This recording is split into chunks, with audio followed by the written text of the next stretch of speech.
BB, we're live.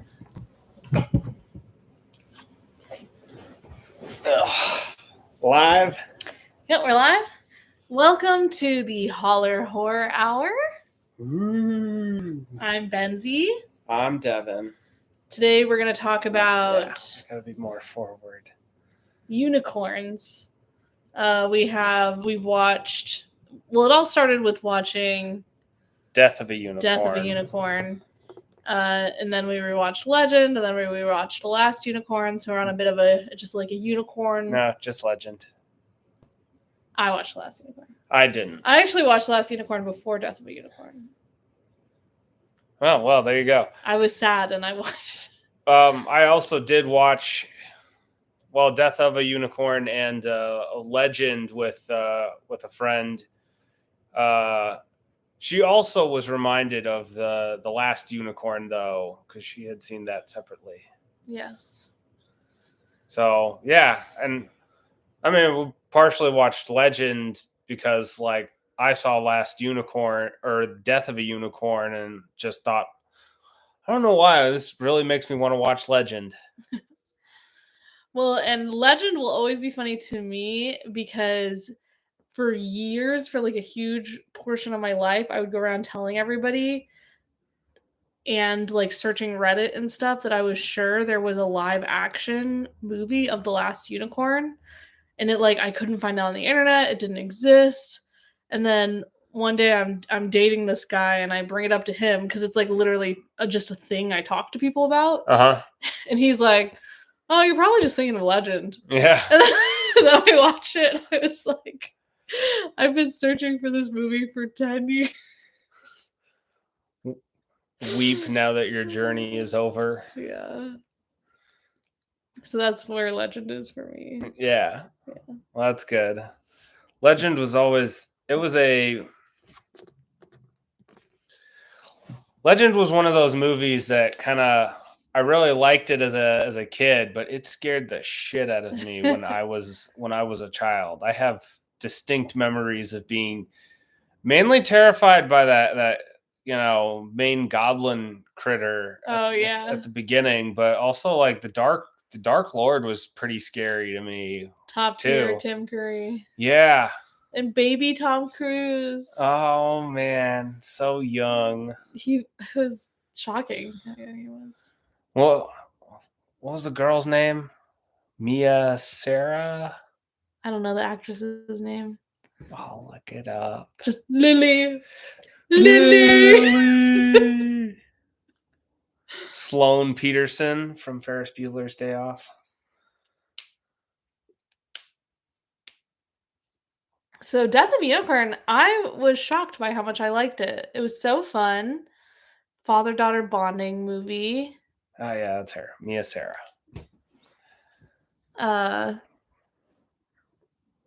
Good monster, fun monster movie.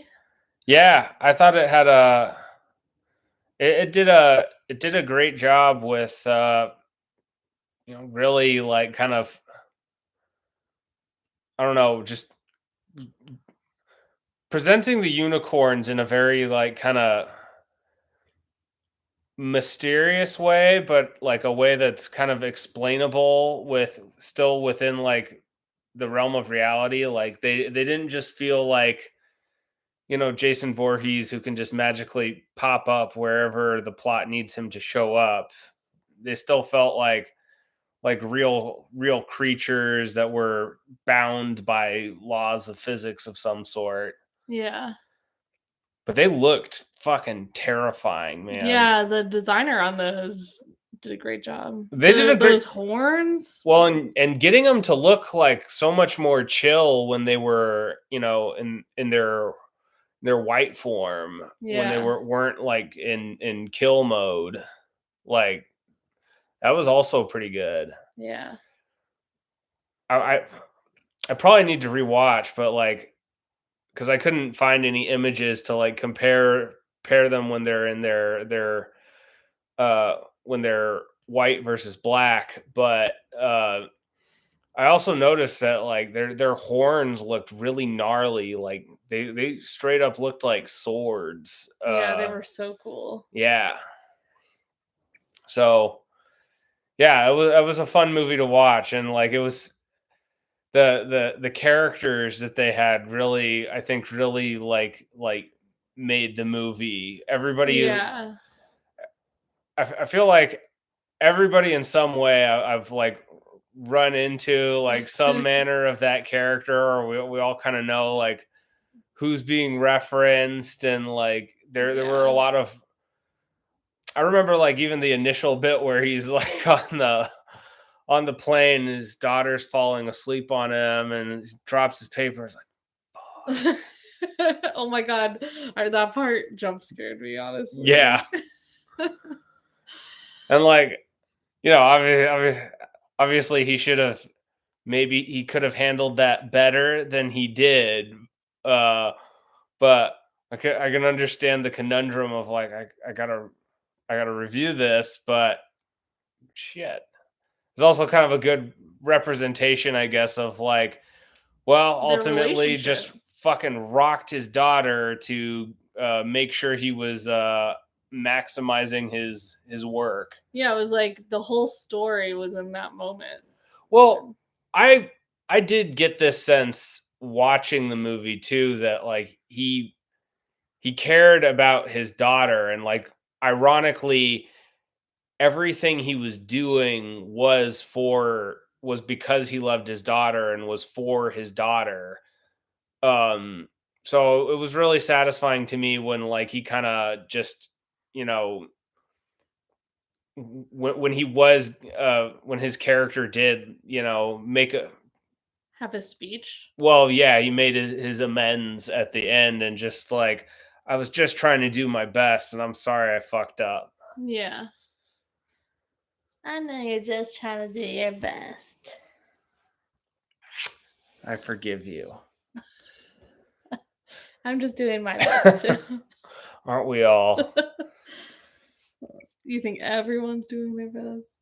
I mean, and yes, yes, I do. I think they're Everyone. in a cosmic sense, they are doing the best that they are equipped to know is the best for them.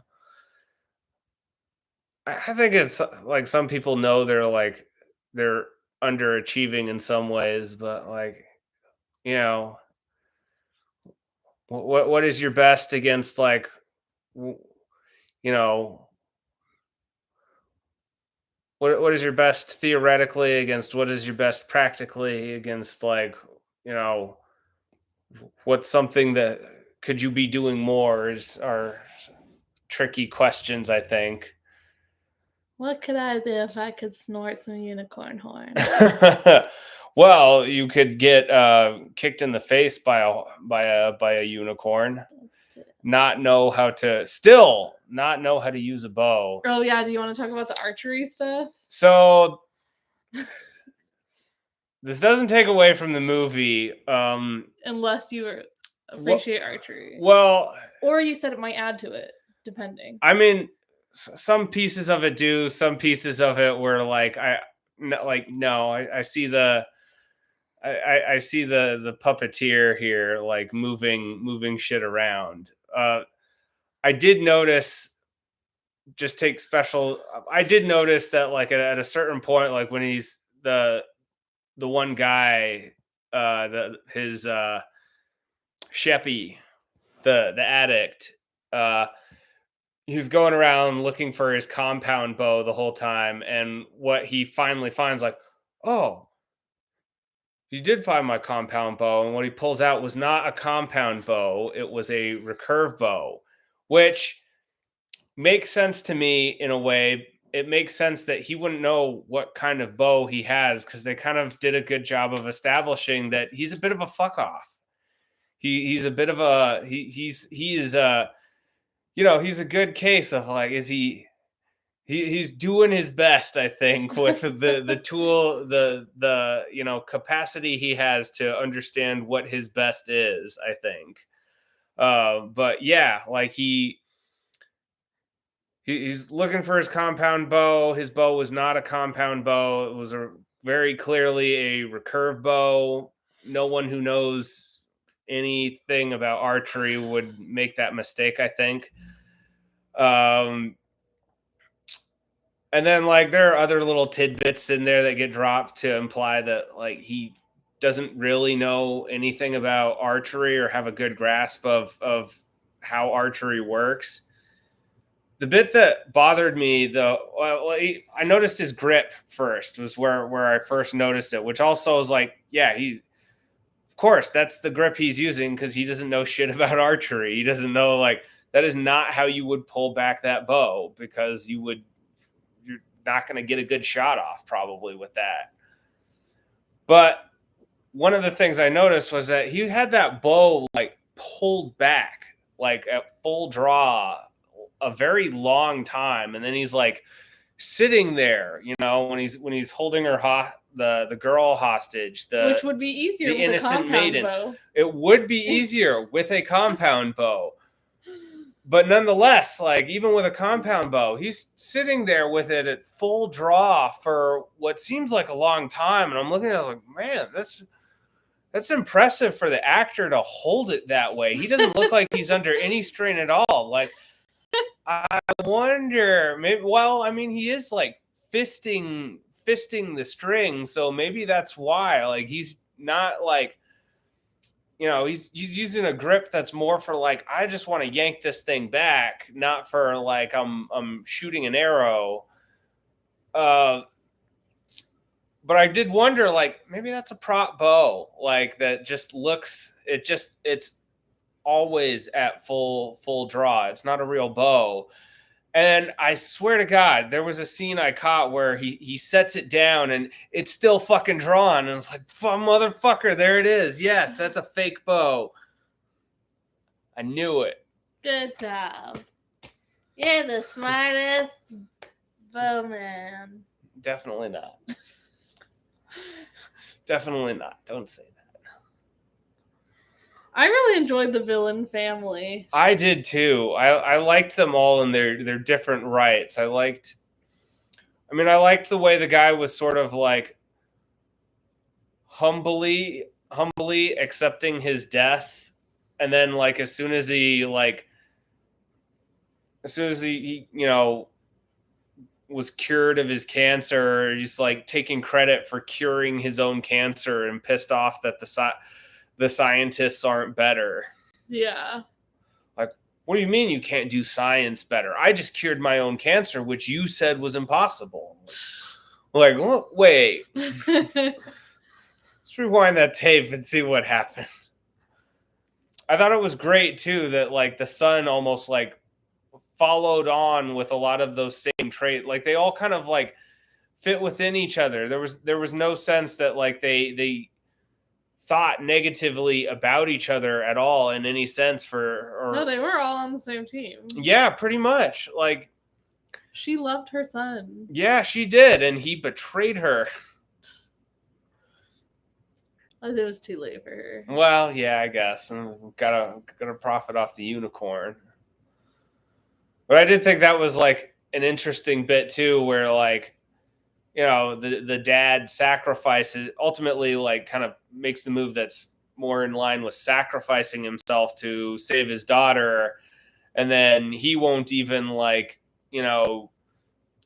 finish his mom off to put her out of her misery to like maintain a chance at catching that unicorn. Yeah. It's like, okay, yeah. It was pretty satisfying when like he's got the unicorns tied up. He's still trying to like wheel and deal, and it's just like, no, done with this bullshit. Like, you're done. I thought it was gonna be over a few times.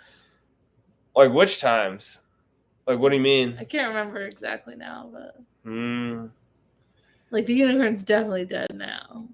I did think it was interesting that like the initial death of the baby unicorn I sympathized with the dad. They did a good job of like setting it up so that he just looks like this absolute asshole. But like I did sympathize with like, wait, we don't know what was going on outside this vision of the universe and like what it looked like, and that'd be pretty freaky. And just my fucking daughter's getting attacked by this thing. Yeah.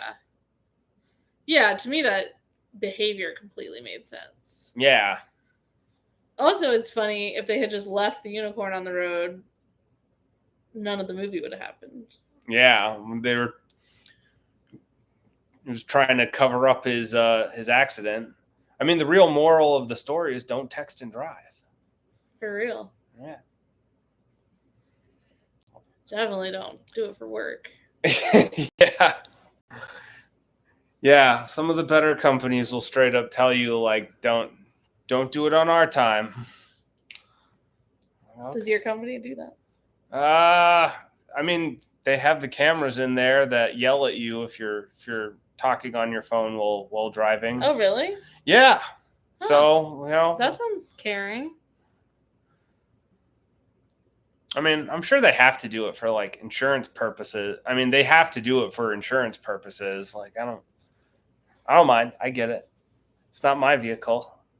Not my vehicle, and probably best that I don't text and drive anyway. You're my unicorn. Because I have a horn? Because you're draining my blood to keep you alive?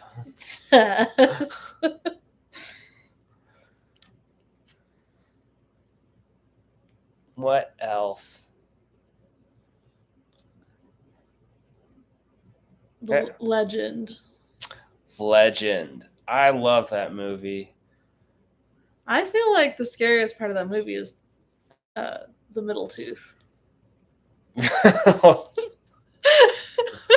Tom Cruise middle tooth. Man, every time you tell me that, I can't like not see it either. Yeah, the whole movie was there. No, I really enjoyed the creature design in Legend. The goblins. Yeah. And the devil. There was something you were saying about the way his chest is shaped. Well, I appreciate like not just the general. Well, as part of the monster design, I like the musculature that they give him because it makes a lot of it when I look at it makes sense. Like he doesn't have like a pecs, big pecs, which makes sense because you wouldn't have big pecs unless like you do chest specific exercises, right? You just generally, it's not something somebody who like chops wood or something would get. No, probably not. In fact, like early bodybuilders apparently didn't have like they had flat chests because that just wasn't one of the things that they could easily work out until they figured out like, oh, I can do push-ups and like, oh, if I like lift dumbbells in this way, like that works this muscle here. So in the 80s, were bodybuilders doing pec stuff or flat chest? In the 80s they had pec stuff. Okay. I don't. So it was probably a choice. I don't know.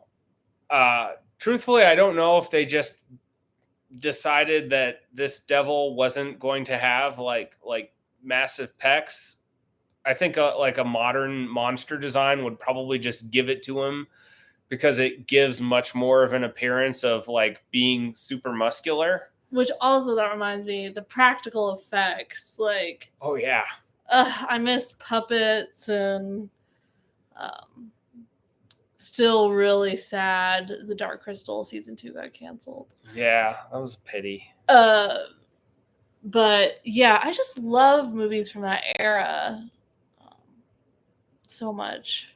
Yeah. Well, and Legend is a very 80s movie as well. I feel like there is a thing that happens with nostalgia in movies where like I remember the story being like much deeper or something, and then I watch it and I'm like, wow, this moved really fast. Yeah, like there's a lot of stuff in the movie where I guess one of the things I like about it is that it kind of hints at a much bigger world, and it kind of just throws throw shit at you that you just have to accept. Like, who are these? Like the Gump. Who was the Gump? Like Jack knows who the Gump is. I don't know who the Gump is. Yeah, Like, they don't even explain it. yeah, they never And explain it. It's just surely you must know the Gump, Jack. Now answer my questions. Like, okay, and Jack. that they don't even like. We have no clue what's going on in the human world.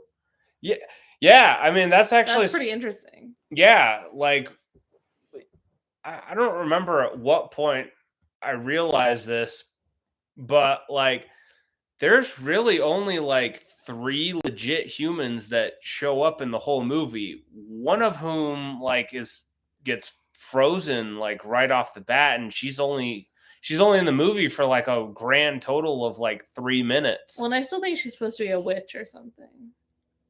I don't know about that. She seems more like a cottage folk or something, or just somebody that lives out in the around the woods or something. Um, so I don't know if she's a witch, but like, she gets frozen in time with almost all the other mortals except for like Jack and Lily. They're like the only 2 humans that you see. Yeah. Yeah. Legend is more of a dark fantasy than a horror movie, though, but definitely can see as a kid feeling scared. And there are monsters in it. Oh yeah, and they're terrifying monsters too. Yeah. Like even still. The Piggly Man. Yeah. Helmet Man. Well, and then you've got like the Dark Lord who could just that water woman. The Swamp Witch? The Swamp Witch. That was Meg? the scariest shit Yeah. in the movie. Yeah, I think she's probably like the creepiest looking person. Yeah. Oh, Jack, what a fine fat boy you are. I love your accents. You're so cute. I would marry you. You did. Ha, gotcha. Back to the movie. Both movies had the unicorn horn magically reattaching as soon as it was close. Yeah, and I guess both movies had a bit of a possession battle over the horn, and I guess I don't think in Death of a Unicorn there was much thought given that like they could bring the dead unicorn back, at least not by the humans. Obviously, in Legend, I think there was some knowing. There was some knowing that like, oh, we just get the horn back and this unicorn will be fine. Yeah. But it's interesting because in Death of a Unicorn they shaved it, they took stuff out of it. How much of the horn needs to be there? Yeah, that's a good question. Because obviously some portion of it does, but like an amount can be missing. Well, and presumably like it can regenerate that, to some degree.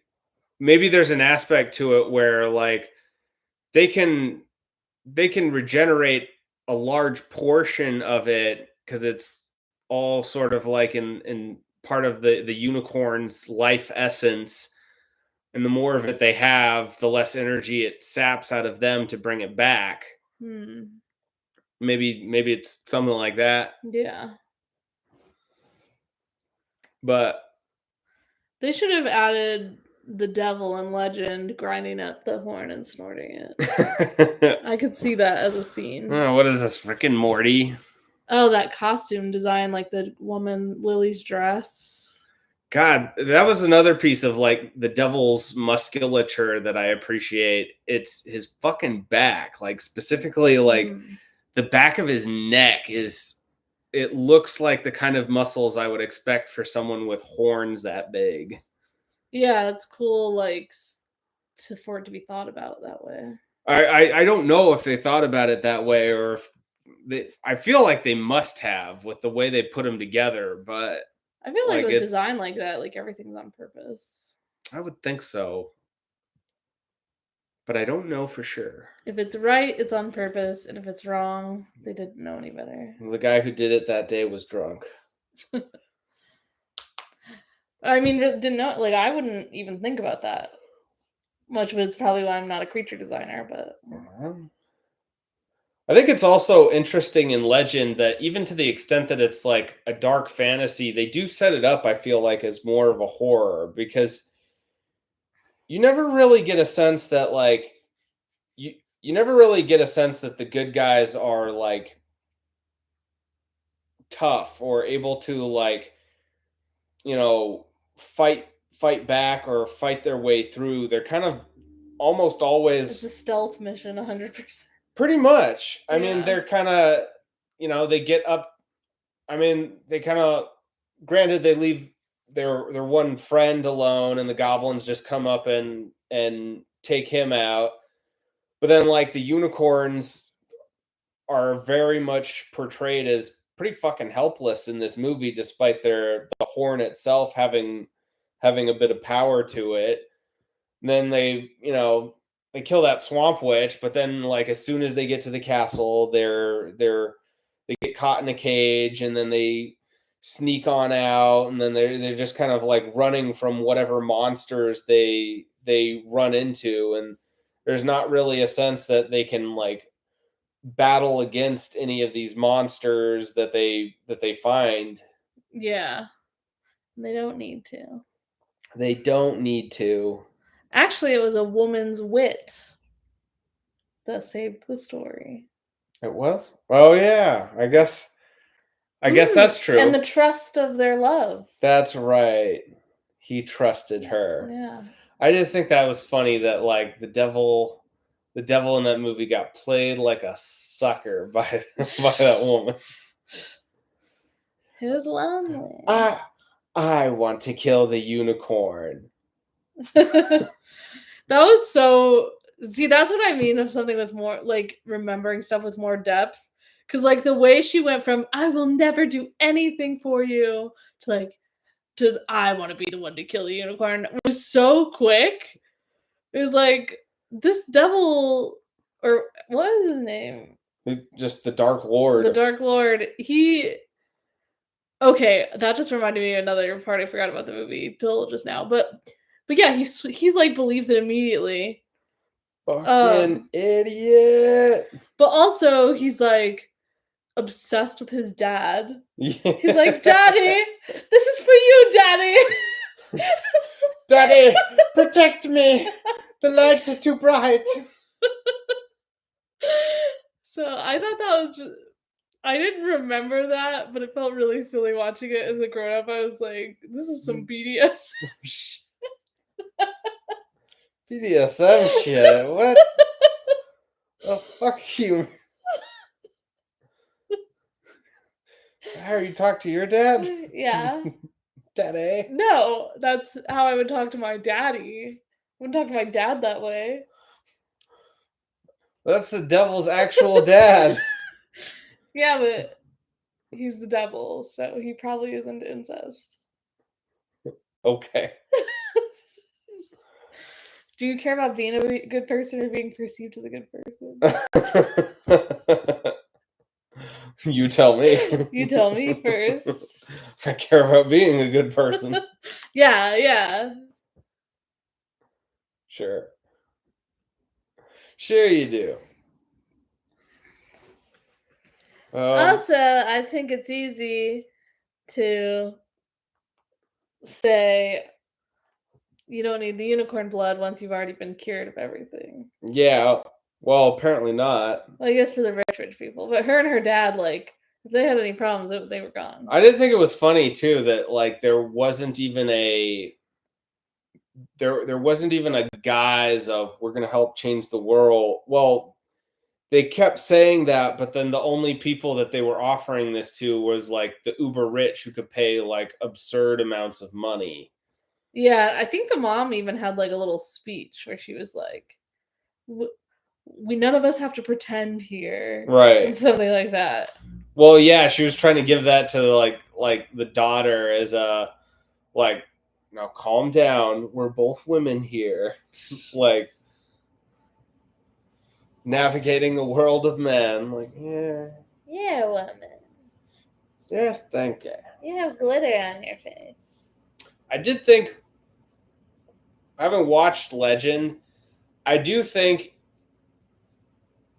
that it, I mean, the movie is fine on its own, but I do think there's enough there where it probably would have been a little bit smoother and a little bit better as some kind of a series to kind of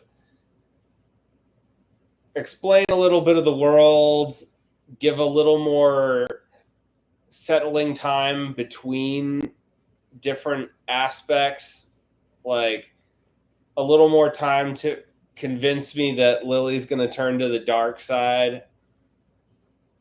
Yeah, definitely would be a cool mini series. I think so. Yeah. If anybody wants to remake it as a 10-episode miniseries, Yeah, we would watch it. I would watch it. And actually, Death of a Unicorn reminded me of a mini series I was just watching, Common Side Effects. I know you haven't seen it, but themes of similarity. Okay. What is that about? Is that the one with the mushrooms? Yeah. I'd love to watch it with you. Okay. Is that a horror? No. Uh,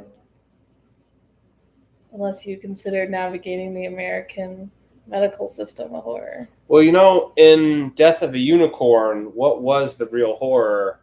The unicorns or the rich fucks? I mean, the rich people were definitely... The rich people doing rich people things with like, and they're pharmaceutical, they're running like a pharmaceutical company too, no less.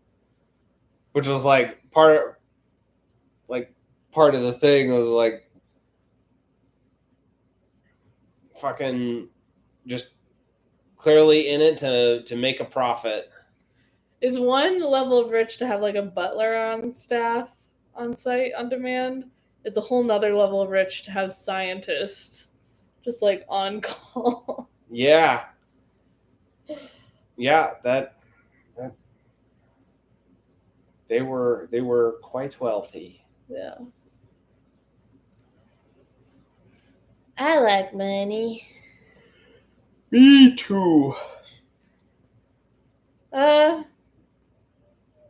All three movies carry the unicorn innocence correlation. Yep, unicorns are drawn to the innocent. I guess Legend doesn't. I don't think Legend is quite plays into the theme of like an innocent maiden being their kryptonite quite as much. Partially because like I think the implication in the movie is that Jack is innocent, and that's where I think it outright says this, that Jack is innocent, and so the unicorns will come to him. And then I assume Lily's probably innocent enough, and she's there with Jack, and so that's why he's able to show her the unicorns, and then she like distracts them. Oh, I thought she was the innocent maiden. Well, it doesn't say innocent maiden in like the little, I don't know, pretext thing. So does that mean as soon as Jack and Lily had sex, they never got to see the unicorns again? I guess it depends on how you define innocent. How do you define innocent?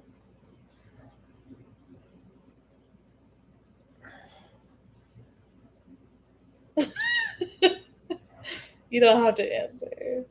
That's good. I can already smell my brain smoking. It looks like your brain hurts. It does.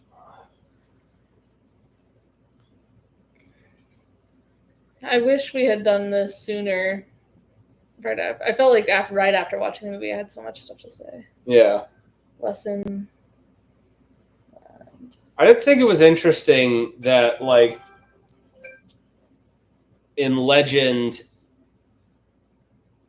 a lot of the plot really wasn't driven, though, by, like, trying to possess the unicorns. It was a lot more driven by the Dark Lord's desire to get rid of the sun. unicorns to like just come back out and take over everything.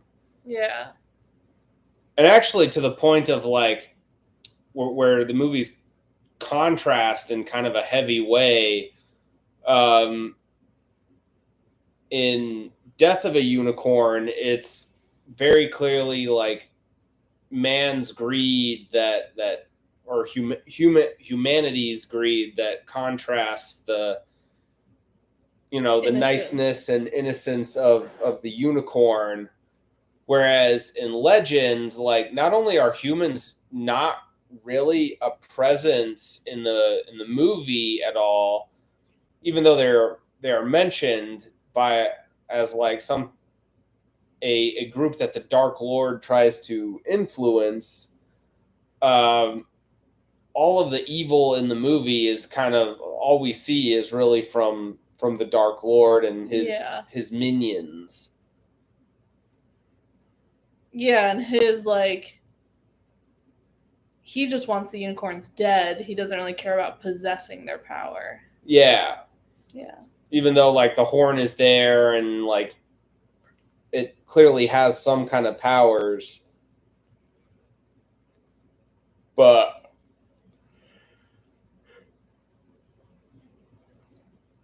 yeah, kind of like the difference between, the devil is the source of all man's evil, and oh no, man is in fact the devil. Yeah. Or human. What do you think in Death of a Unicorn people saw when they touched the horn? I imagined it kind of like the spot in Full Metal Alchemist. Oh yeah, that's interesting. Yeah.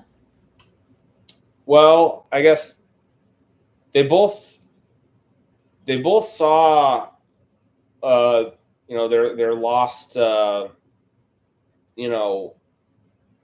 family member, her mom, his wife. Oh yeah.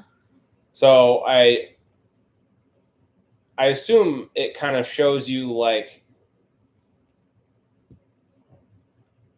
I guess I assume it shows you whatever you want to see the most or whoever you want to see the most. It's also interesting that like after that effect, they're both kind of in sync with the unicorn. Her first, like she can like feel them and sense them because of her connection with the baby unicorn, like kind of implying that they're all connected in some unicorn network. Those fucking, the devil even calls it like an antenna straight to heaven. Like there you go. Or antennas to communicate with each other. Yeah. So I definitely imagine it being some kind of psychedelic experience. that was my thought. Like, damn, she's tripping. Seeing the whole universe.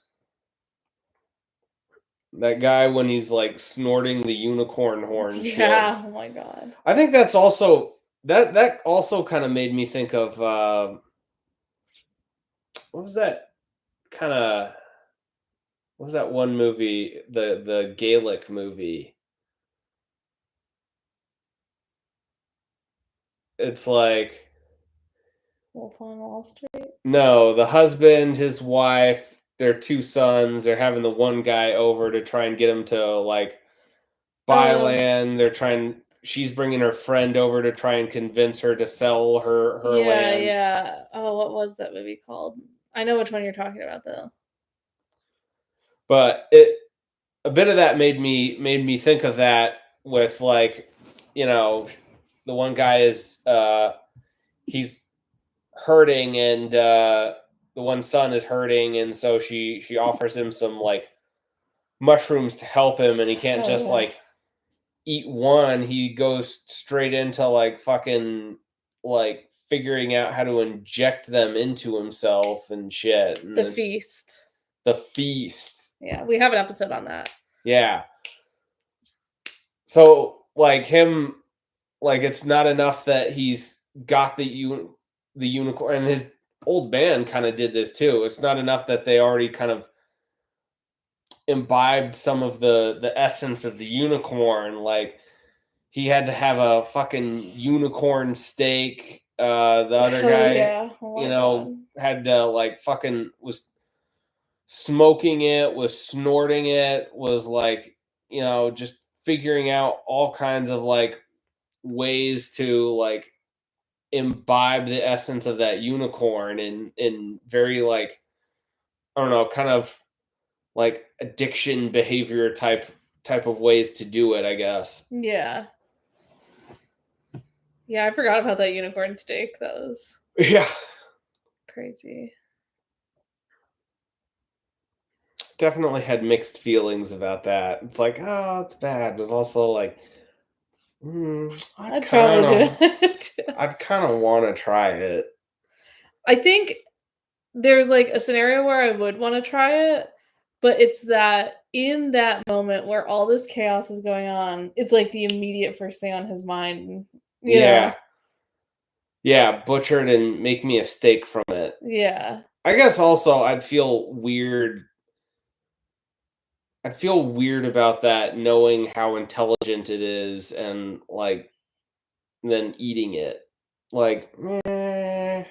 I feel weird ingesting intelligent Well, creatures. if it was my friend and it had self-healing powers, then we talked about it. I don't have self healing powers, and we have not agreed to you being able to eat me. What? Eat yourself. Okay. Okay. What else? I did think it was a cool like contrast for the innocent girl to be kind of like a not quite emo kid, but definitely like Nihilistic. grumpy. Yeah. Yeah. Yeah, for sure. I guess I would also throw out too, like some. I did have a fun moment when like I don't remember what it was, but she was trying to warn them against like whatever the fuck they were doing, and and the the son Sheppy was like, we didn't fucking tell us that this was gonna happen. Like, what Oh the fuck? yeah. And I did feel a moment of like, I'm actually in agreement with him. Yeah, she did a bad job of explaining what the fuck was going on. I did think bringing in the tapestries though was cool. Yeah. And those are a real set of tapestries. Oh yeah. Yeah. Okay. So I thought that was a cool element of the movie that I forgot about. Yeah. But yeah, she explained it badly. Very badly. Like she But kind to be fair, she is a teenage girl still you know in a stressful situation. fair enough. I think if somebody asks like, well, what do you think is going to happen? Like, I mean, I guess I felt like I could kind of piece together what she was trying to say. Like, what are we going to be attacked by like a horde of angry unicorns? Or like what do you mean something bad is going to happen? Like how bad? Like what can they? How bad are they going to do? Yeah. I feel like she could have explained it better in a way that wouldn't have forced me to work to kind of piece together what she was trying to get at. Yeah.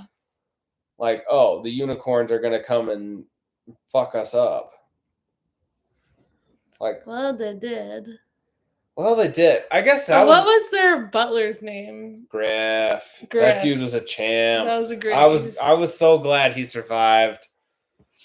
Poor Griff. At the end, I was like, no, unicorns don't mess with Griff. Leave him alone. He's had enough. I was sad the scientist girl died. Yeah. Actually, Jordy pointed out too that like, oh, she's fucking. She couldn't just like hightail it out and run, even though she had an opportunity. She had to run back for like the piece of the unicorn that she was trying to steal. Yeah. It's like there is kind of a running theme in the movie that it's not just like, Like it's too good not to try. well, it's like your greed. It's like, you know, read the writing on the wall and like just leave. Yeah. You keep trying to like, I guess Kind of where like Treasure Planet, which I just watched recently. They get me think of that. oh yeah. Well, like I think this movie does a good bit where like, you know, the dad and the scientist lady like share a moment, and she kind of says like, you know, where she recognizes that that family is gonna, you know, fuck her the first chance they get. So it's like she shares a moment with the dad of just being like, look, we're both kind of in the same spot. We have to do what we have to do for the people we care about, and we can't rely on them. Yeah.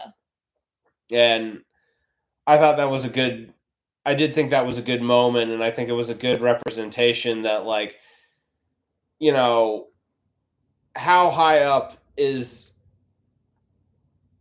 how high up is like enough, you know? Yeah. I guess like I kind of wondered too as he's making all these like I understand the career escalator that he's riding on where every next level is, you know, more security for his daughter, and that'll finally be enough and whatnot. It even reminded me of like a piece I had to read and write write a short paper on in like high school where this this guy was like a career man. He made it up to VP. He seemed to be the hardest working of all the VPs, and so he was kind of like trying to set himself up to be the president when the president died because the president was old. But then he died. He died of a heart attack, and it kind of just goes through like how nobody from his family really knew him all that well because he spent all of his time working.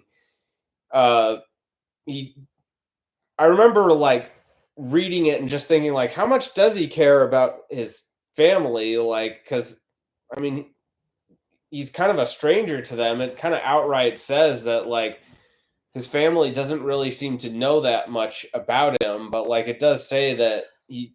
I remember it did. I was like corrected by multiple people, you know, because we had to share these thoughts out loud that like, well, no, it lays out here that he's doing this for his family and because he cares about them and he wants to give them a better life. But like, at what point are you getting enough income to like make your family like good or Yeah. okay? And I'm yeah, glad you prioritize family. yeah, and like there's a question of like, do you need to be do you really need to be president? How much higher than VP do you really need to be? Yeah. Do you really need to be like a VP to secure your future and everything?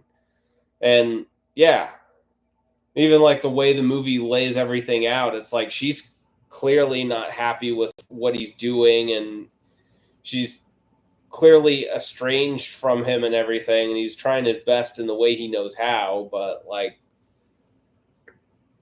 Yeah.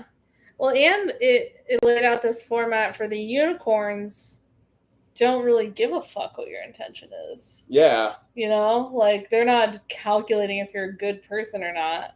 They're like, that's my child's horn. yeah, Thinking of it as like the wrath of parents to people who did this stuff to their baby, yeah, like is also a whole nother layer. yeah. It's just like wrath coming down, and it doesn't really care at a certain point like who's into what. It's just like, nah, you're all here and you're all guilty. Yeah. except for the virgin. The innocent. Yeah. So, it can't be innocent if you're not a virgin? I didn't say that. I mean, you said the virgin. Well, I feel like virgins are a big part of unicorn lore. I also read this unicorn, like 3-book horror series when I was a teenager. There's a lot of horror associated. I didn't realize there was that much horror associated with unicorns. I guess it was probably more fantasy than horror, but the unicorns were like very aggressive and would murder people if they weren't virgins. And Jesus Christ. yeah. And it said, I don't know how true this is because it's from this like teen book series I read, that why people would get like paintings with unicorns in the Middle Ages was like proof that you were still a virgin for a marriage, because you could hold a unicorn. Right. Yeah. Couldn't you just paint the unicorn in? Yeah, you need photo evidence. I didn't have photos back then. But I think we can agree the real horror is the American medical system. Yeah. Yeah, that's pretty horrific.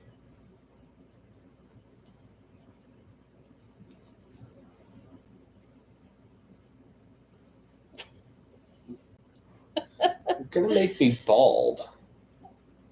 Oh, okay. I think you'll be sexy bald. Well, don't do it. No. Let me translate that in a different way.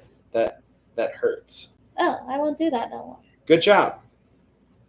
And with that, we'll conclude the Holler Horror Hour. I'm Benzie. And I'm afraid for my life.